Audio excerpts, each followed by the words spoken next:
नसूह एक ऐसा मर्द था जो औरतों जैसी शक्ल व सूरत रखता था, नर्म आवाज, नाजुक जिस्म और दाढ़ी के बगैर। वो इसी जाहिरी भेस का फायदा उठाकर जनाना हमाम में औरतों का मसाज करता था। ये उसके लिए जरिया माश भी था और उसके दिल में छुपी ख्वाहिश की तकमील भी। कई बार जमीर ने उसे मलामत की, मगर हर बार वो अपनी तौबा तोड़ देता था। एक दिन बादशाह की बेटी हमाम में आई और मसाज के बाद उसका कीमती हीरा कहीं खो गया। शहजादी के हुक्म पर सबकी तलाशी ली जाने लगी। नसूह बदनामी और शर्मिंदगी के डर से एक कोने में छुप गया। जब उसने देखा कि कनीजें उसे ढूंढ रही हैं, तो उसने रोते हुए सच्चे दिल से खुदा से तौबा की और दुआ मांगी, ऐ अल्लाह, मैं वादा करता हूँ कि आज के बाद कभी ये गुनाह नहीं करूंगा, मेरी लाज रख ले। उसकी दुआ अभी खत्म भी नहीं हुई थी कि बाहर से आवाज आई, नसूह को छोड़ दो, हीरा मिल गया है। नसूह की आंखों में आंसू थे और दिल में इत्मीनान। उसने शहजादी से रुखसत ली और घर आ गया। नसूह जान गया था कि अब इस शहर में रहना मुमकिन नहीं, जहाँ की औरतें अब भी उसे चाहती थीं। उसने अपनी तमाम नाजायज कमाई गरीबों में बांट दी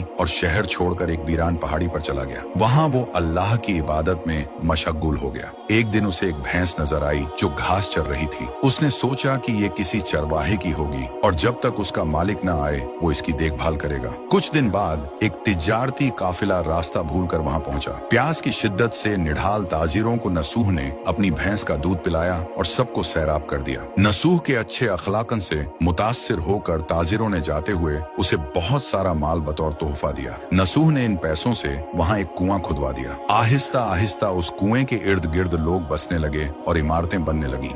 नसूह की नेकियों की वजह से सब उसकी इज्जत करते थे। नसूह की नेकी और शोहरत के चर्चे बादशाह तक जा पहुंचे। बादशाह उससे मिलने का बेहद मुश्ताक था, लेकिन नसूह ने बादशाह के पास आने से इनकार कर दिया। इस बेनियाजी ने बादशाह की मिलने की तलब और बढ़ा दी और उसने खुद नसूह से मिलने का फैसला किया। जब बादशाह नसूह की बस्ती में दाखिल हुआ, वहीं उसकी रूह कब्ज हो गई। चूंकि बादशाह बतौर अकीदतमंद नसूह के पास आ रहा था और रियाया भी नसूह की खूबियों की कायल हो चुकी थी, सब ने नसूह को बादशाह के तख्त पर बिठा दिया। नसूह ने इंसाफ का निजाम कायम किया और उसी शहजादी से शादी कर ली जिसके गोहर की वजह से उसे हिदायत मिली थी। एक दिन एक शख्स दरबार में आया और अपनी गुमशुदा भैंस का जिक्र किया। नसूह ने मुस्कुराते हुए कहा, तुम्हारी भैंस मेरे पास है और आज जो कुछ मेरे पास है वो सब उसी की वजह से है। इस पर वो शख्स कहने लगा, ऐ नसूह, जान लो, न मैं इंसान हूँ और न ही वो जानवर भैंस है। हम दो फरिश्ते थे जो तुम्हारा इम्तिहान लेने आए थे। ये सब कुछ तुम्हारी